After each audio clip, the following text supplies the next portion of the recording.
Welcome to Train Time. On this show, we will see Amtrak's California Zephyr stop at the Roseville, California station on its way to Chicago. Trains leave the Roseville yard, the largest yard on the West Coast, for points east. Visiting the nearby city of Rockland, we will see trains that are on their way to California's capital in Sacramento or heading east through the Sierra Nevada mountains and Donner Pass.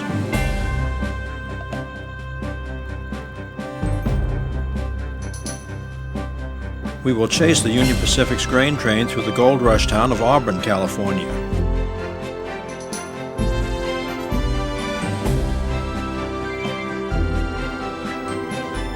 At Truckee, California, which is at the 6,000-foot level, we will follow a train going over Donner Pass and into Colfax on its way to Roseville. The Train Time team spent about a week in California shooting video for this series of shows.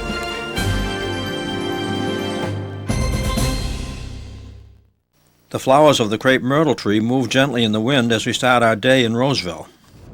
We are at Union Pacific's Roseville station and its 5-mile-long railroad yard. 3 engines are moving out to be turned on the Y just around the corner. They will return heading in the other direction. Notice the Southern Pacific engine's cab is heading out of the yard. When it returns, it will be heading into the yard. These engines will power one of Union Pacific's empty grain trains heading to the Midwest.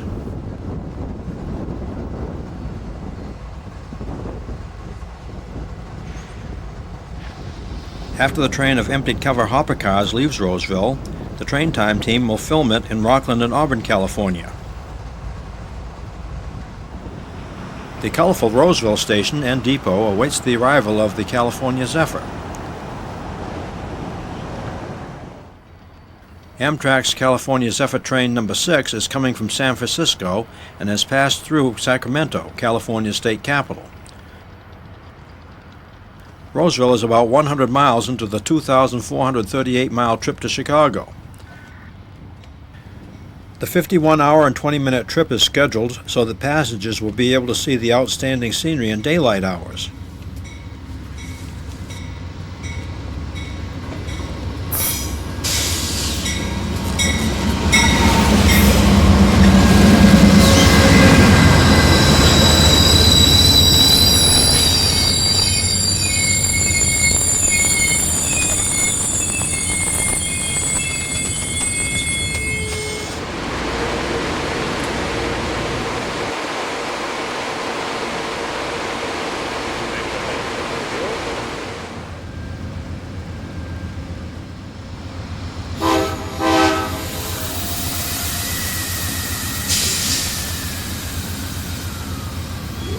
The California Zephyr moves through Amtrak's longest and most scenic route. It will travel through the Sierra Nevada mountains, the Rocky Mountains, and the upper Colorado River Valley. From Roseville, the train will travel through Rockland, Auburn, Colfax, and Truckee on its way to points east. The Train Time team will visit these towns as it watches trains on the Donner Pass route. This is the train route which was laid out by the Central Pacific Railroad when it opened the Transcontinental Railroad in 1869 and met the Union Pacific Railroad at Promontory Summit in Utah.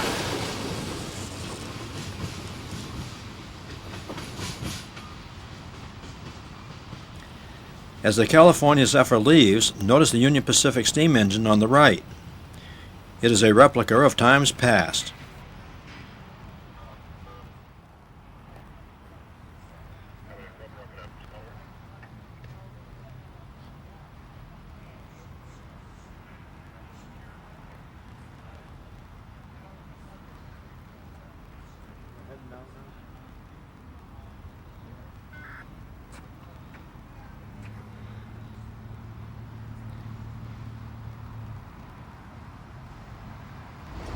The 3 engines we saw earlier have been turned on the Y and are heading back into the yard so that it can hitch up to the train of empty covered hopper cars.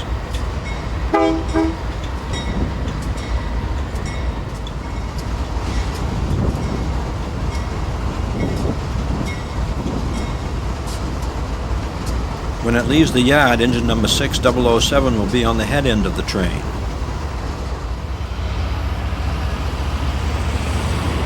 We have now moved to a bridge over the Y, and we can still see the Union Pacific steam engine on display in the Roseville yard.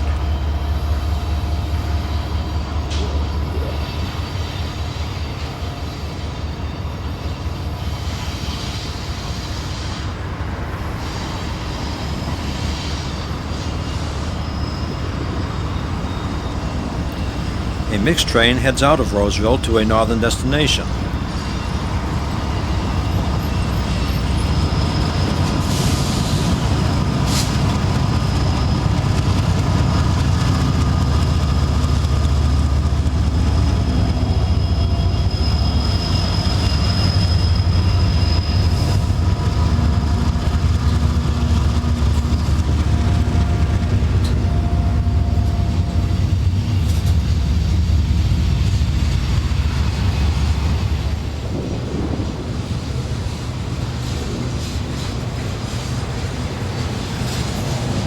The average age of Union Pacific's freight cars is 28 years.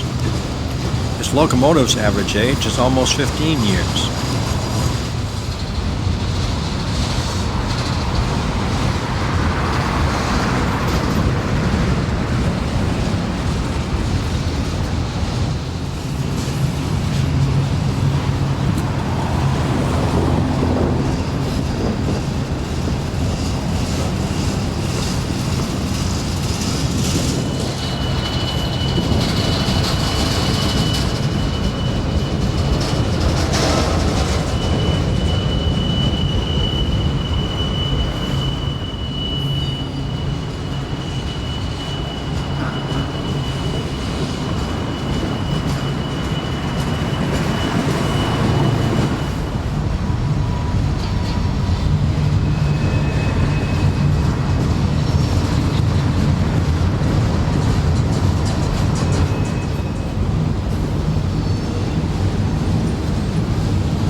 Do you have a hobby?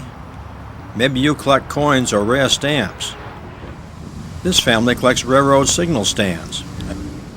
I hope they don't have to move. They have a wide variety of signals, and some of them are quite rare. It is a marvelous display, and they are well maintained.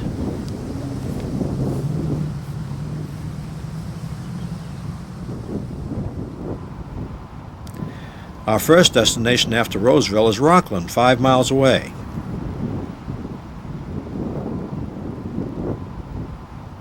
Rockland has a rich history of gold mining.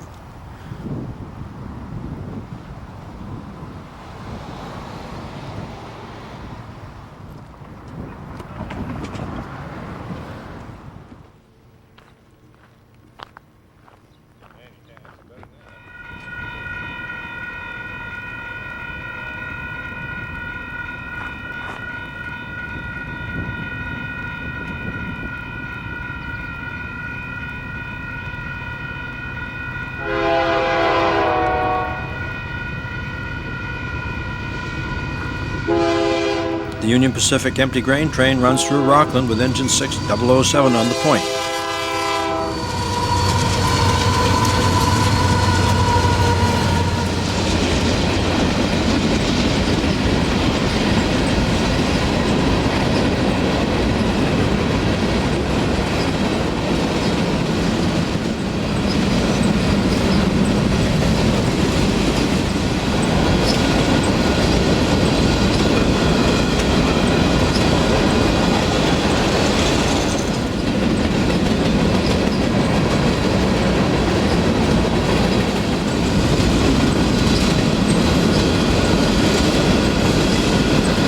In the 1860s, after the Civil War, Rockland had a 25-stall roundhouse and employed about 300 railroad workers. It was chosen as a site for locomotives to be added as helpers for trains trying to climb the Sierra Nevada mountains. The yard was also about the right distance from the capital of Sacramento. In those days, locomotives used wood to fuel the steam engines, and Rockland had large stands of oak and pine. Each engine would take 16 cords of wood to make the climb over the Sierra Nevada mountains.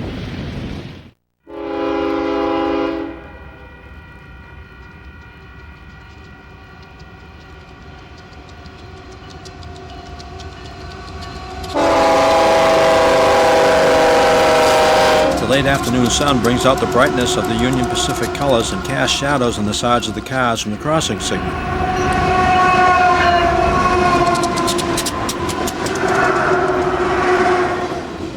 Rockland also became a favorite stop for hobos. After coming down the Sierra Nevada mountains on a torturous ride in boxcars, the hobos would stop and rest at Rockland. Hobos frequently used the train to get to California from the East Coast so they could find work and make a new life.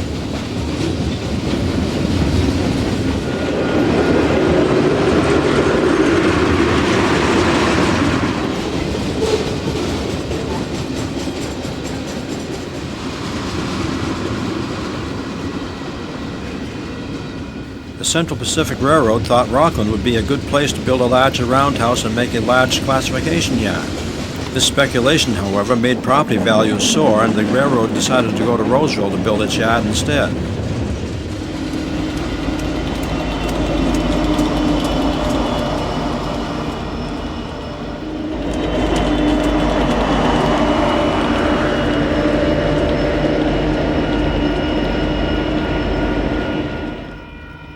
In the early 1900s, Rockland had 22 granite quarries and shipped over 2,000 train carloads. The Rockland granite was used to build many buildings in San Francisco and the state capitol building in Sacramento.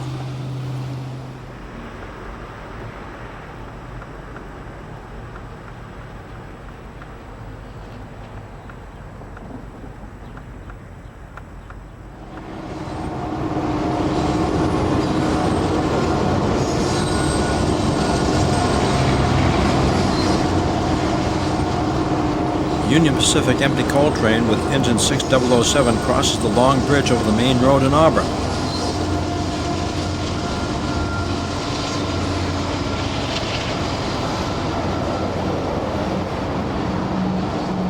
Auburn is about 15 miles east of Rockland and is the end of Amtrak's Capital Corridor line to Sacramento. Sitting in the foothills of the Sierra Nevada mountains, Auburn got its name from the settlers who came from Auburn, New York. Gold was discovered in Auburn in May of 1848 by Claude Shana. The granite statue overlooking Main Street in Auburn is a tribute to Shana. The statue was carved by dentist Kenneth Fox and sold to the city in 1975. He used Paul Avery, a local resident who often panned for gold, as the model for his popular sculptures since no photos or drawings of the famed Shana were available. Today, Auburn is a community of approximately 13,000 people.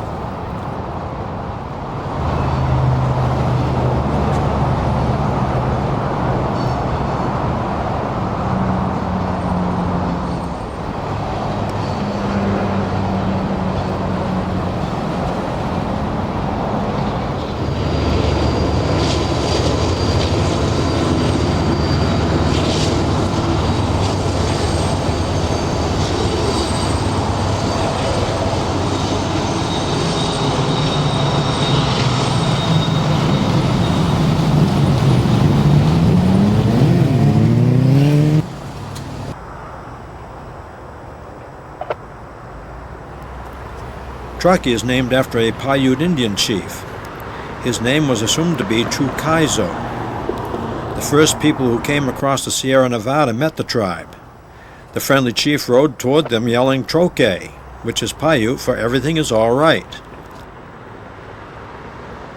As the sun sets over the Sierra Nevada mountains, the train time team waits for the train which has stopped just below the town. There are other trains going over the mountain, and the train in Truckee is waiting for its clearance to climb the mountain through Donna Pass.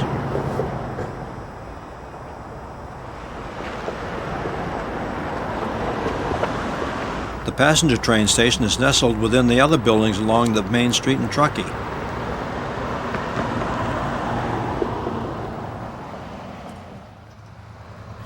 While we wait for the train to start, we will give this crow his 15 seconds of fame.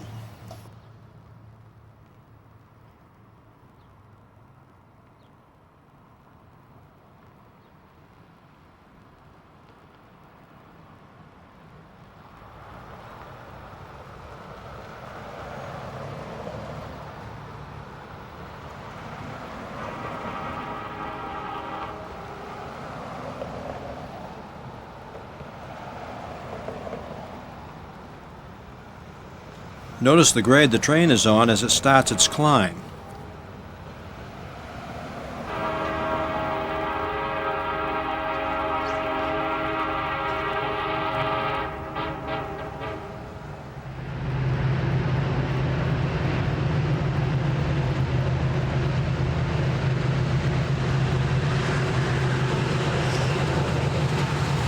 Engines 8669, 5177, and 7778 lead the train up to the 6,500-foot summit near Norden, California, about 15 miles away from Truckee.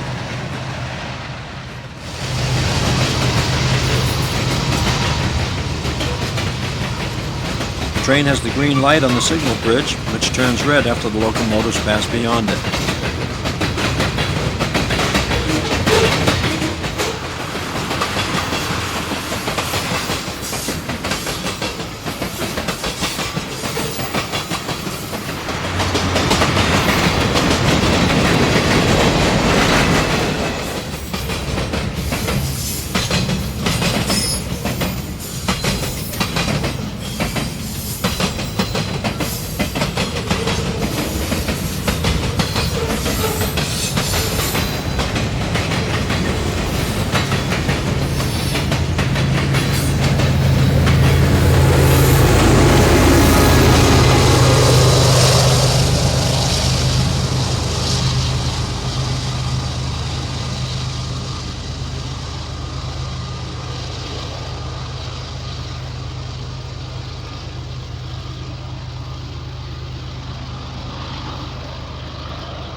The train continues upgrade toward Donna Pass.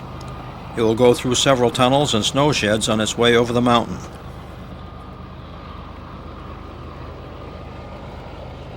The average snowfall in Truckee is over 16 feet at this 6,000-foot elevation.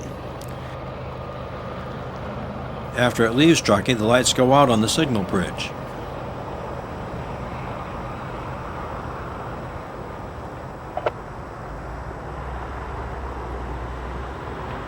Colfax is a small community of about 1,500 people, is about 65 miles from Truckee, and is now night.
In 50 miles, the train is dropped from the 6,500-foot summit at Norden to a level of about 2,000 feet in Colfax. The statue in the park is of Schuyler Colfax, Vice President of the United States under Ulysses S. Grant from 1869 to 1873. Colfax visited the settlement when the Central Pacific and the Union Pacific Railroads were laying track to complete the Transcontinental Railroad. The town later named itself after the amiable Schuyler Colfax. In addition to the Transcontinental Line, which goes through Colfax, there was a narrow gauge railroad that terminated here. The Nevada County Narrow Gauge Railroad ran from 1876 until the tracks were removed in 1942. Colfax has the dubious distinction of having the first stagecoach robbery in gold country. The real Foote Williams gang robbed the Nevada City Stagecoach of $7,000 worth of gold bullion. Makes one wonder how the Outlaw Cement Company got its name.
Engines 8669, 5177, and 7778 have climbed over the Sierra Nevada mountains and is now descending quickly as it travels to the Roseville yard.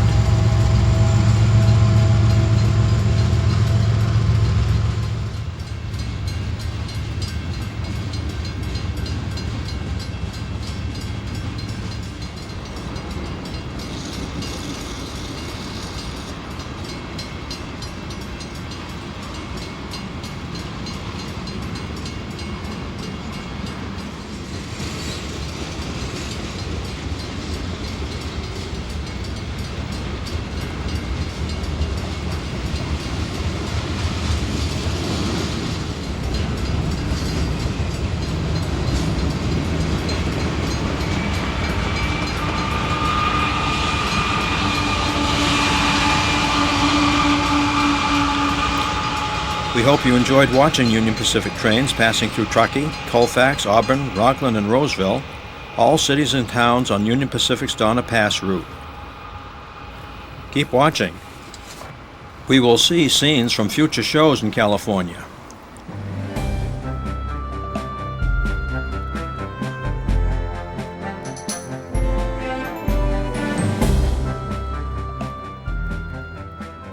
One of the shows will feature trains winding through Tehachapi Pass as the train curls its way up through the mountains.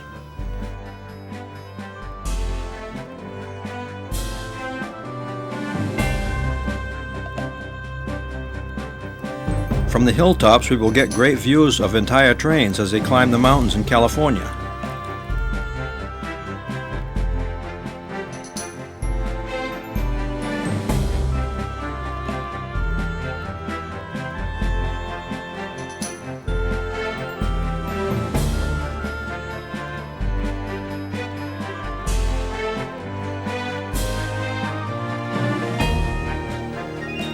Fullerton, a famous railroad town, will be the site featuring several trains. Union Pacific's Sunset Route will be the theme of the show.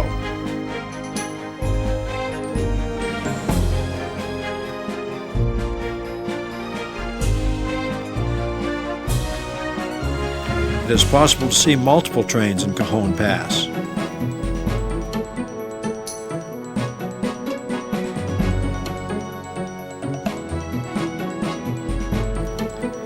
The spectacular 10-mile-long Cajon Pass has many locations for watching trains.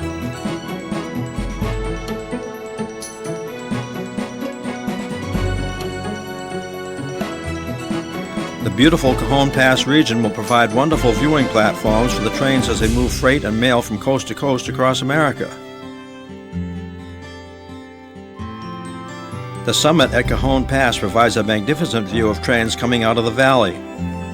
From this location you can see entire trains, even if they are more than a mile long. Union Pacific and Burlington Northern Santa Fe share the tracks in Cajon Pass. It is not unusual to see locomotives from both railroads in the pass at the same time. Sullivan's Curve is a great location to watch trains in Cajon Pass. Train meets are common because the pass is one of the routes into and out of California. Our next show will feature locations on the Feather River route. Watch for our shows with these extraordinarily beautiful places. Thank you for joining us on these train adventures.